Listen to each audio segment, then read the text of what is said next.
3DO. Kilgor the Barbarian was the last king of Krelord, wresting the throne from Duke Winston Boragus after the Restoration Wars. Highly ambitious and power-hungry, Kilgor obtained the legendary Sword of Frost and attempted to wage war on all of Attangrich. His final clash with Jelu of the Forest Guard resulted in the Reckoning, a cataclysmic event which destroyed the world of Enroth. This is his story. Born during the reign of Winston Boragus, Kilgor was the son of a Krellish clan leader. Fighting alongside his father in internal clan wars from an early age, failing behemoths and rivals alike, Kilgor grew up to be a ferocious and bloodthirsty barbarian. In spite of his lineage, Kilgor did not enjoy a youth of comfort. Instead, he was initiated in warfare by his clan's military tutors from a very young age. He successfully challenged and killed his father for leadership of the clan in his 18th birthday. Some claimed that Kilgor's father died with a smile on his face, proud of his son's accomplishments and prowess. Kilgor's fame subsequently catapulted throughout Krelord, leaving many to consider him the only man capable of winning the Festival of Life. He was aware that he would come of age during the festival, and all of his exploits to date had been geared towards a rise to power. Chaotic, violent, unilaterally victorious, and frequently described as insane, Kilgor reportedly derived a sadistic pleasure from battle. His tactics were renowned as reckless but brilliant as well. Survivors would tell of the wild pleasure he displayed for the bloodlust of conflict and spoke of uncontrollable giggles of glee accompanying his berserker's rage. During the Festival of Life, his weapon of choice was a large two-handed spiked mace, a weapon that allowed him to hear the bones break under his blows. In the first of his trials against the elders of Krelord during the festival, Kilgor put his mace to the test, pitted against the ancient behemoth Razorclaw.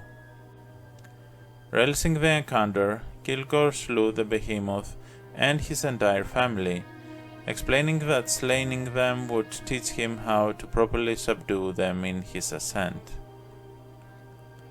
Taking command of 3 assigned lieutenants, Gert, Gunnison, and Toris, Kilgor quickly proved his competence as a leader, clearing a section of Krelord's abandoned wildlands of all indigenous creatures and monsters without difficulty. Neither man nor beast stood in his way. Following this victory, he engaged in a final clan war to eliminate his 3 rivals, Teles, Degab, and Wilmit. Crushing his opposition and ravaging the countryside, Kilgor overcame all 3 clans, earning the chance to battle Duke Winston Boragus himself. He took no prisoners during his conquest, declaring that those who fell would ordinarily die regardless, whether captured or otherwise.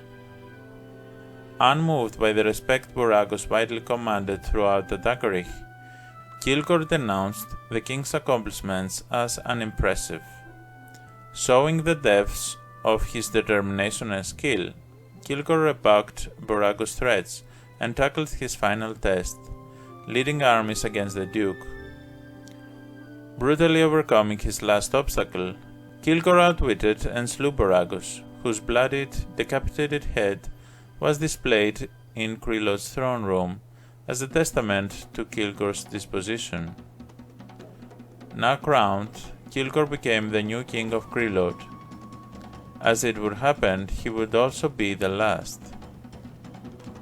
As king, Kilgor grew decadent and took several wives, including Kia, his 3rd wife, and Utena, whom he favored with daily sparring, and dominated all who came before him.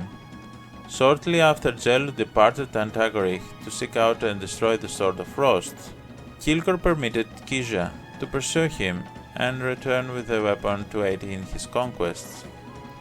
Outmatching Jello and Tarnum, Kiso was successful and bestowed her husband the sword. By this time, with Kilgor having reportedly burned an abundance of arms in his ascent to power, Krillod was plunged into its greatest state of famine in its history. Kilgor chose to lead his army to war against the Forest Guard and Jello, who was determined to destroy the Sword of Frost. Despite prior warnings from Tarnum, Jello carried Armageddon's blade into battle with the Barbarian King and faced his foe in one-on-one combat. They dodged each other's strikes for several moments, but came to a stalemate. Kilgor and Jello locked arms, clashing Armageddon's blade and the Sword of Frost together. As it was foretold, the convergence of the two blades triggered the Reckoning, which killed both leaders and rendered Enroth uninhabitable. Perceived as having been responsible for causing the Reckoning and devastating his own people, the now deceased Kilgor was reviled on Aksoth, and his name was frequently uttered with contempt by the new leaders, including Emilia Nighthaven, Warjack, Goldoth Halfdead, and Tarnum himself. The people of Kilmar, the survivors of the destroyed kingdom of Krillod, voiced a special disdain for the former ruler. By many, he was considered a mad king who had led the barbarian culture and the world of Enroth to its ruination. Thank you for watching. If you like this video, make sure you subscribe on this channel and leave a comment below to let me know what other parts of Heroes 3 lore you would like to be explored next. Cheers!